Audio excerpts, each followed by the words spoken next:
Here we have part 2 of chapter 18. In the beginning of this part, we're going to talk about the rest of the oxygen story, in particular, how we can vary hemoglobin and its affinity for oxygen. In some cases, we can raise affinity, which causes oxygen to want to bind hemoglobin more, or we can lower the hemoglobin affinity for oxygen, causing it to release, depending on, again, 4 major conditions. And then lastly, we're going to talk about the story of carbon dioxide, which is a little more complex than oxygen, but is no less important to life than oxygen. As we mentioned in the previous lecture, we use hemoglobin, here abbreviated HB, as a way to overcome oxygen's poor solubility in water.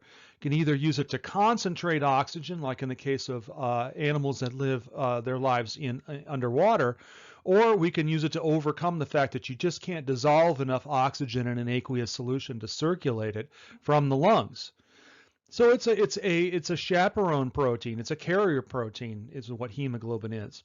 And how much oxygen you can carry in the blood fundamentally depends on the amount of hemoglobin. Okay.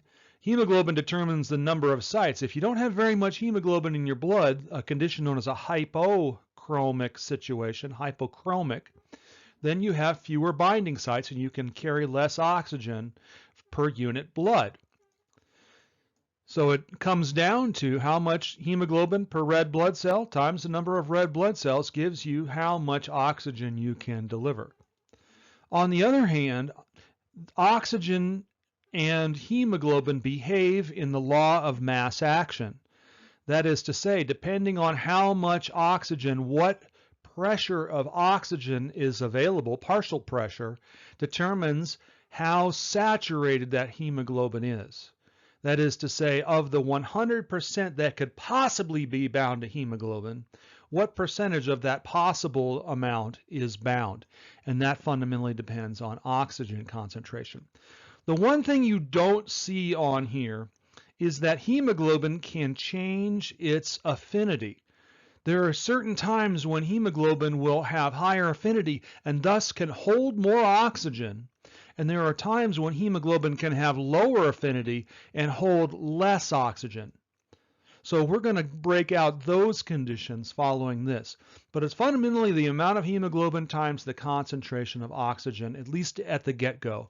And then we can vary by the state of hemoglobin on these other conditions. So why is this idea of the varying affinity important? It is critically important because then it gives you some ability to assist a patient. If we know that the patient has a low blood pH, then the affinity for hemoglobin and oxygen gets altered. Body temperature, other types of conditions which can drive affinity, which can then drive the ability of hemoglobin to transport oxygen. And so this becomes critically important, and this is part of what we're measuring in patients. So if somebody is at serious risk of developing acute lung inflammation with COVID-19, one of the things they do is they monitor blood oxygen saturation. So this not only becomes a diagnostic for understanding how well a patient is ventilating and achieving gas exchange, but it also gives us a set of tools in order to assist the patient by helping them get more oxygen to the tissues where it's needed.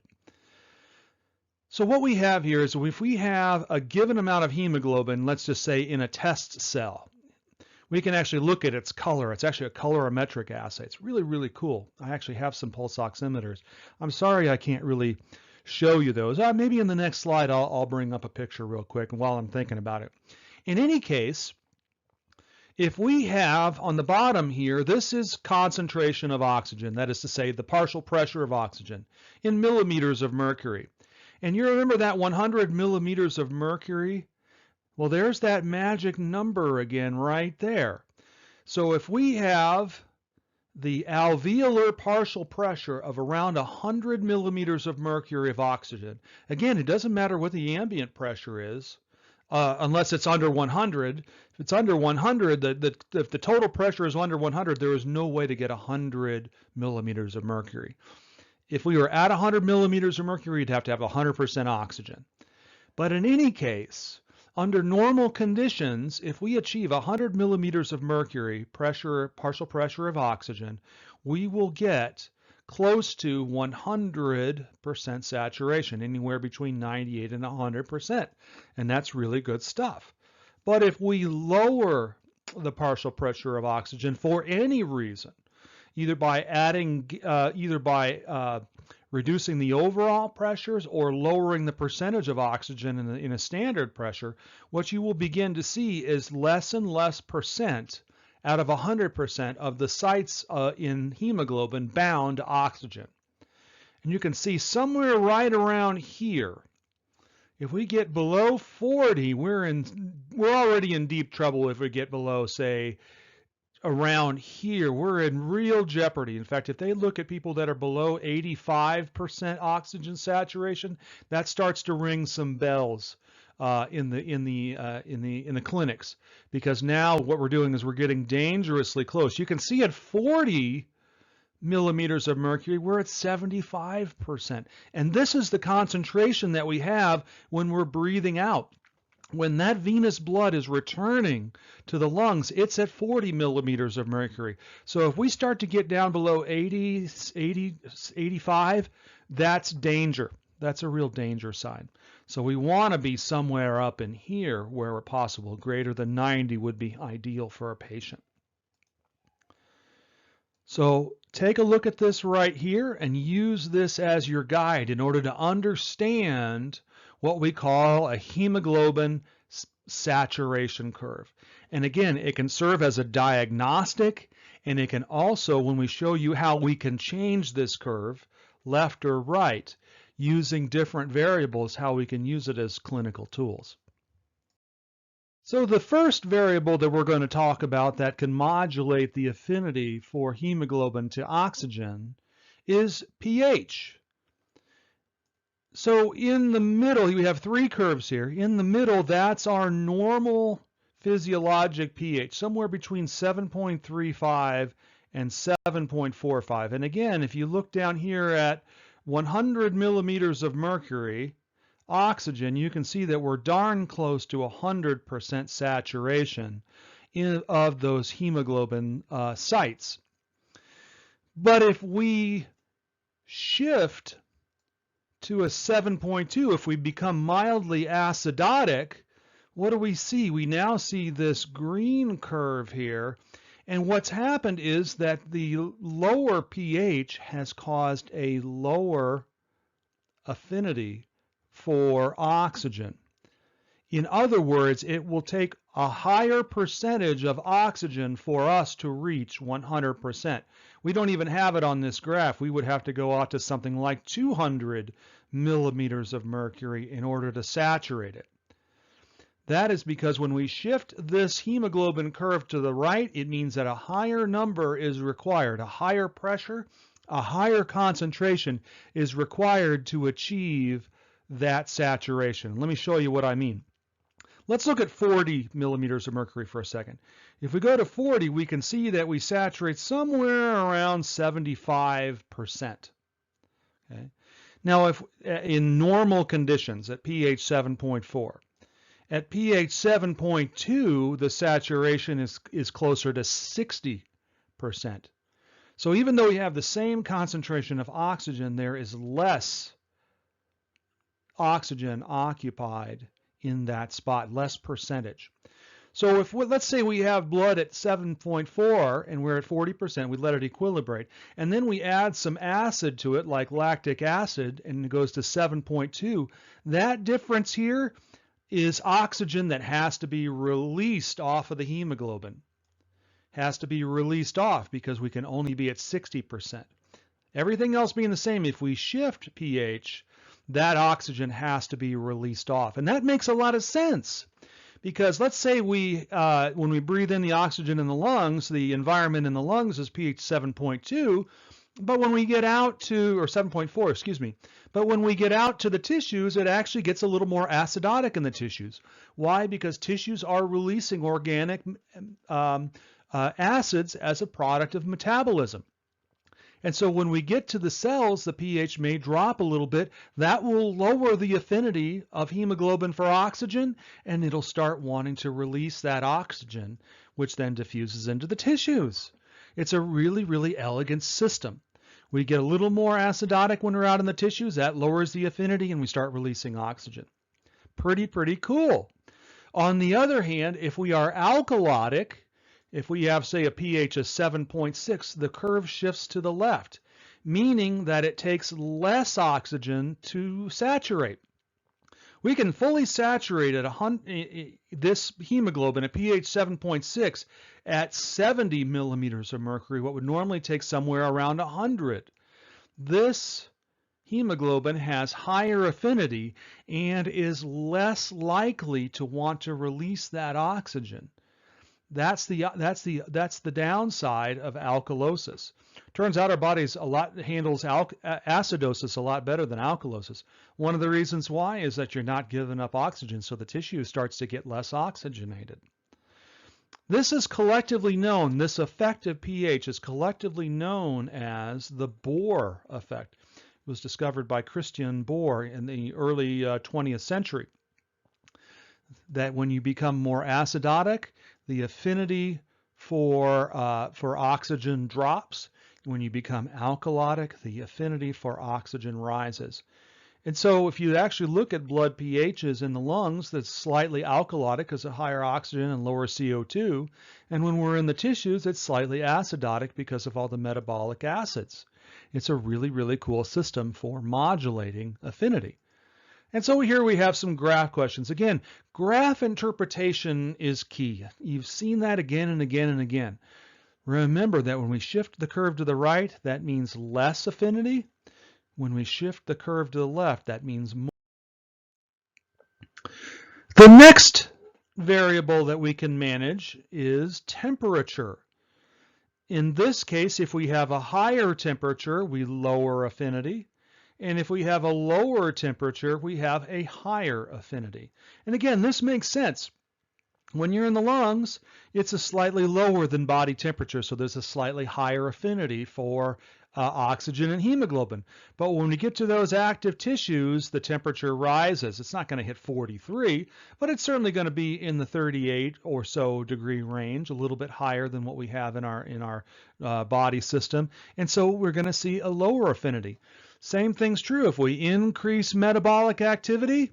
Let's say we start running and working out, that's going to cause more oxygen to be released off of hemoglobin, which will then dissolve and go out into the tissues. This is the temperature effect of hemoglobin affinity. Again, to the right means less affinity, to the left means more affinity. The third parameter that we can vary or can vary as a consequence of physiologic condition is the partial pressure, the concentration of carbon dioxide. And like carbon monoxide, carbon dioxide is a very mild competitive inhibitor of hemoglobin for oxygen. It will compete with binding sites for oxygen. So if we increase the partial pressure of carbon dioxide, we will decrease the affinity of hemoglobin for oxygen. Okay? And if we decrease the partial pressure of carbon dioxide, we will increase the affinity for oxygen. And again, this makes sense from a situational perspective. When we're in the lungs, we have a relatively low partial pressure of oxygen. It is leaving the blood plasma, and so concentration is dropping, and so the affinity rises. But when we get out into the tissues are actively releasing carbon dioxide as a metabolite, and so partial pressure of CO2 will rise, and thus lowering the affinity of hemoglobin for oxygen, thus causing oxygen to want to leave the hemoglobin. A very, very elegant system. Temperature, we talked about. pH, the Bohr effect, and now CO2, which is known as the Haldane effect. So temperature, pH, and CO2. And pH and CO2 are related, as we tend to have lower pHs, which lower affinity. We also have higher PCO2s, usually, not always, which will also lower affinity. Again, we can modulate the affinity of hemoglobin for oxygen with those three parameters. And we have one more. The last one is known as 2,3-di, or occasionally you'll see a B here, 2,3-biphosphoglycerate. This is a molecule that is actively synthesized by red blood cells in periods of low concentration of oxygen. When you have periods where the blood oxygen concentration is low, the red blood cells can perceive that and will start secreting 2,3-diphosphoglycerate, which means that they will have less affinity for oxygen. So if the blood has low O2 concentrations, the hemoglobin will want to give off more oxygen into that blood plasma.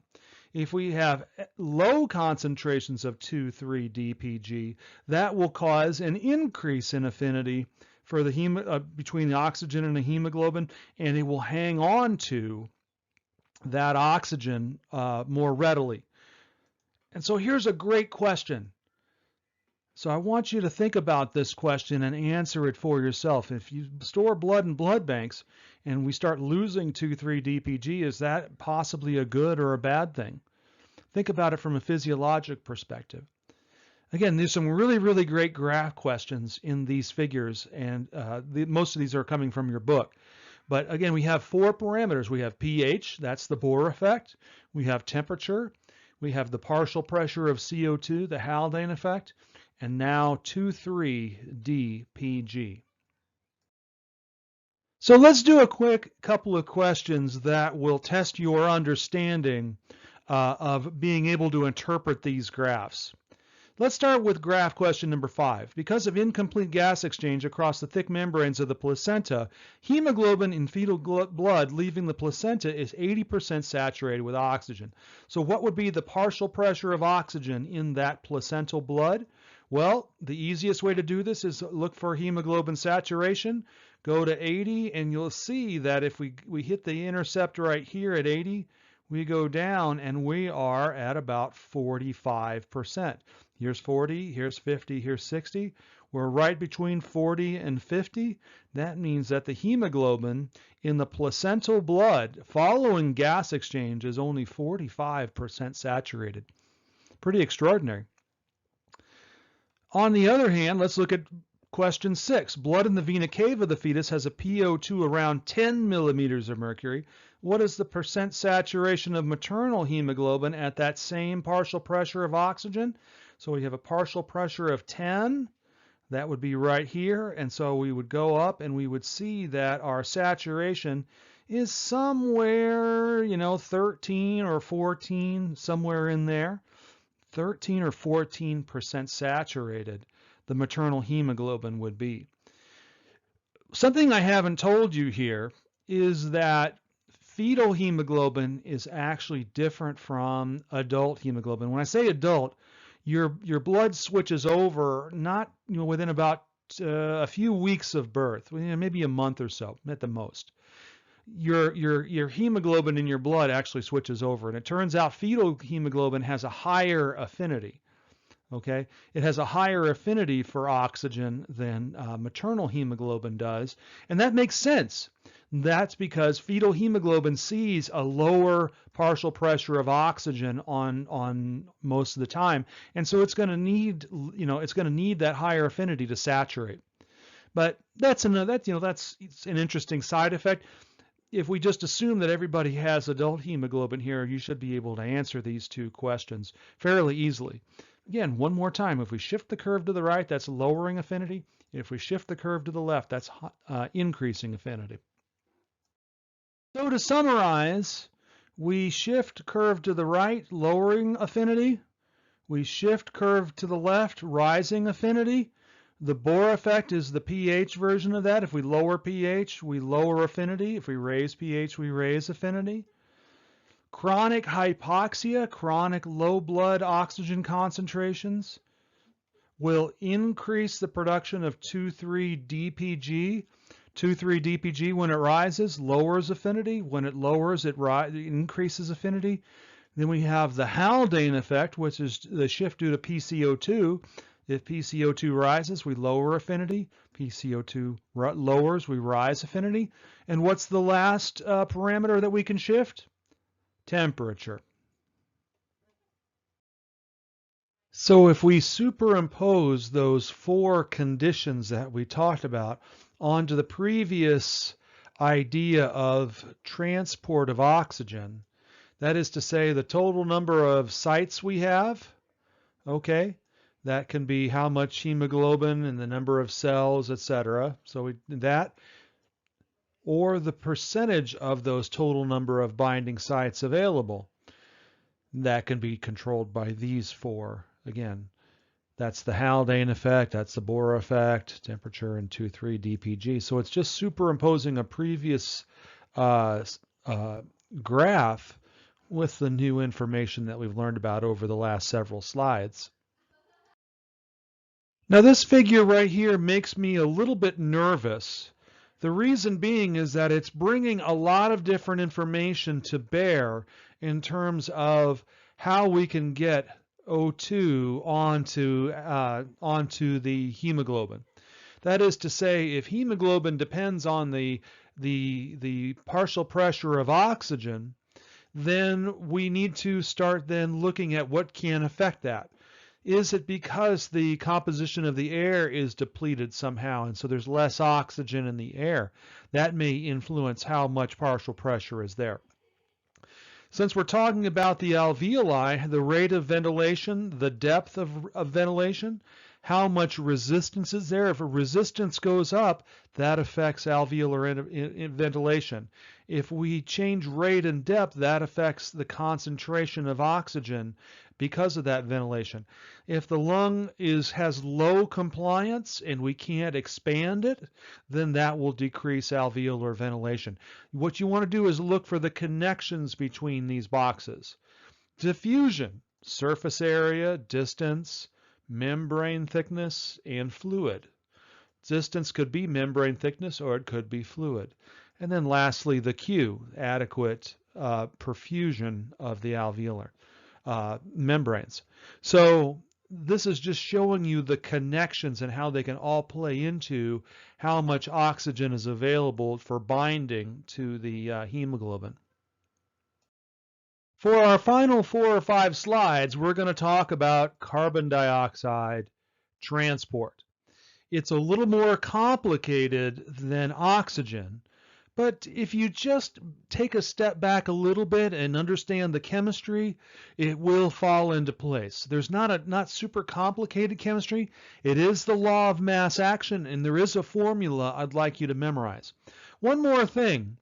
We have a story of the tissues over here on the left, and we have a story of the lungs over here on the right. They are fundamentally the same story, just in different directions, and they all center around a key chemical reaction that we will talk about in the following slides.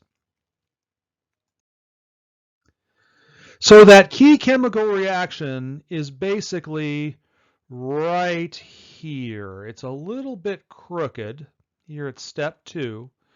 What it says is that carbon dioxide will not only dissolve in water, it will react with it. That is to say, carbon dioxide plus water will make something known as carbonic acid. Now that Ca there does not mean carbonic acid. That's actually an enzyme called carbonic anhydrase. But once that carbonic acid is created, H2CO3, it will then, under normal physiologic conditions, dissociate into HCO3 minus and a proton. And by the way, this happens somewhere around pH of 7.5 or so.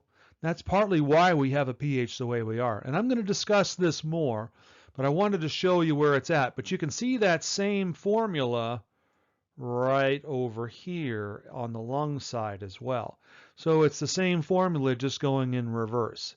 This is a little bit of a complicated figure right here, but what we'll do is we will break this out for you and show you the details that are involved. So it begins, we're going to start in the tissues. We're going to start over here in the peripheral tissues. Okay. In the peripheral tissues, we're manufacturing CO2. So CO2 levels start rising and they diffuse out into the blood plasma as the concentrations rise. Law of mass action. Same story, the CO2 will move into the red blood cell, and about a quarter of it, about 23%, will bind with hemoglobin to form something called carbaminohemoglobin. So about a quarter. The rest of it will go through the carbonic anhydrase reaction. And I want you to write this down. So I'm going to circle it here for you. CO2 plus H2O. It's catalyzed by this carbonic anhydrase enzyme. It actually goes in both directions to form carbonic acid, H2CO3.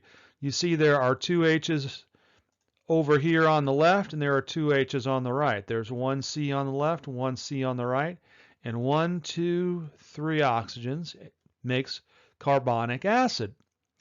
Carbonic acid at physiologic pH will dissociate into what's called the bicarbonate anion here at the right here, the bicarbonate anion plus a proton.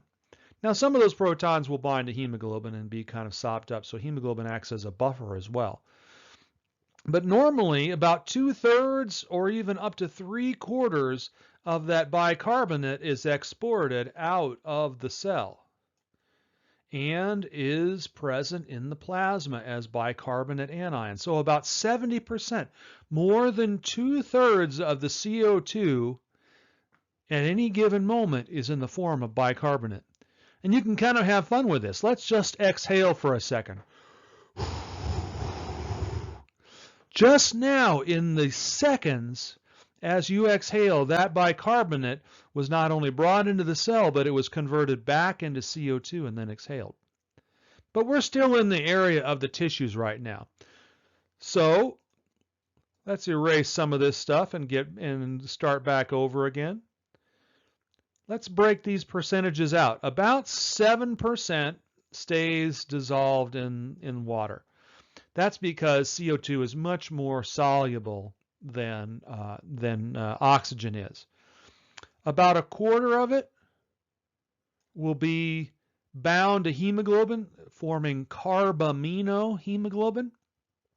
The rest of it, we use the carbonic anhydrase enzyme to convert it to carbonic acid, and then it dissociates, and then we export it out of the cell, and that's about 70% of the HCO3.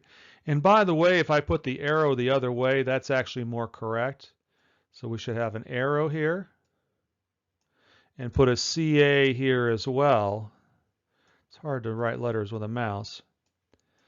But carbonic anhydrase actually converts both directions. You remember that when you have one enzyme that catalyzes both directions, we have the need for speed. Well, that's what's going on here. As CO2 levels rise, we convert it to bicarbonate in split seconds. As CO2 levels fall, we convert bicarbonate back into carbon dioxide in split seconds. So we transport to the lungs. So this was out in the tissues first. And when we go to the lungs, the reaction is reversed. First thing that happens is CO2 levels fall because of the low CO2 partial pressure in the alveolus. So any CO2 that's there is going to use the law of mass action and move out of the blood plasma. As this falls, CO2 disassociates with from hemoglobin. It's no longer carbaminohemoglobin. It dissociates into carbon dioxide and hemoglobin, so about 23%, and the remaining will come from the bicarbonate through carbonic anhydrase to replace whatever is lost in the blood plasma. So it's the law of mass action from one side to the other. But make sure you understand that formula. CO2, and I can't draw very well or write very well, plus H2O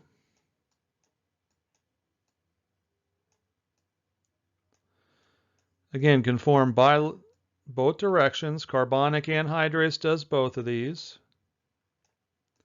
Forms H2CO3, which in turn, assuming we're at or near physiologic pH, H plus HCO3 minus. That's called bicarbonate, HCO3 minus. Sorry for the sloppy handwriting.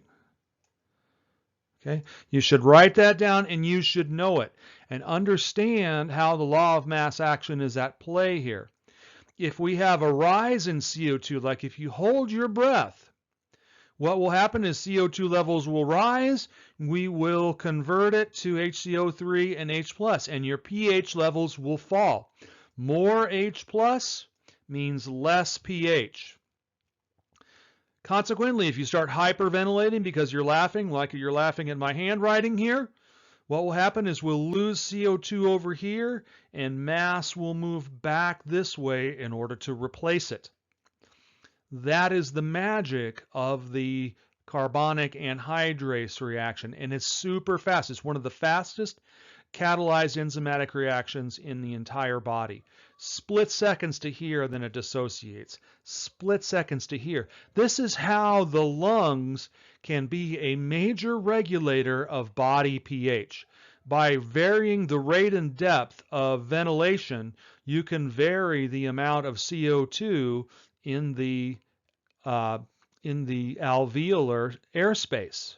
If you laugh too hard, you blow off a lot of CO2, you start going this way, you start to become alkalotic. So it triggers the hiccup reaction. If you hold your breath or you stop breathing, or if for some reason you can't ventilate properly because you're choking on something, CO2 levels will rise and will start making H pluses and bicarbonate. It's a very, very elegant way of transporting carbon dioxide without having to use hemoglobin. Yeah, about a quarter will bind hemoglobin. It's a mild binder of hemoglobin, a mild competitor for oxygen, but not a significant one. Only about a quarter of the CO2 is carried in hemoglobin. So get that down. It seems complicated at first, but get this reaction down first and then see how it applies in each of these situations. Just a little fun here. This is called chloride shift. It's a really weird one. I'm not going to test you on this. I have tested in the past, but I'm going to skip it this time. The weird thing is that when CO2 levels rise, CO2 is exported and chloride gets pulled in. It's an antiporter, but it doesn't depend on the chloride to drive this. It's relatively unique in the antiporter world because what happens is chloride levels will fall in the blood plasma when we're in the tissues.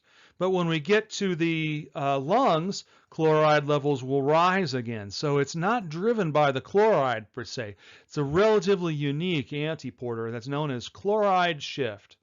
So HCO3 goes in the opposite direction of chloride.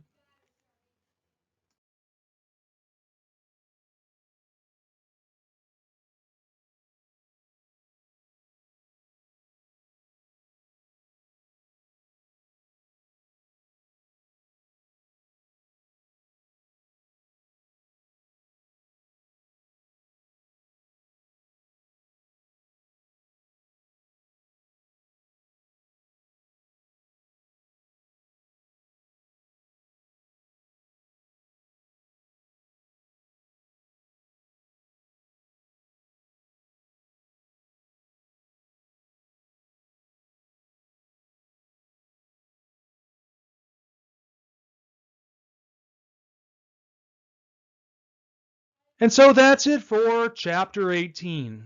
Pretty hot and heavy there at the end with the carbon dioxide reaction.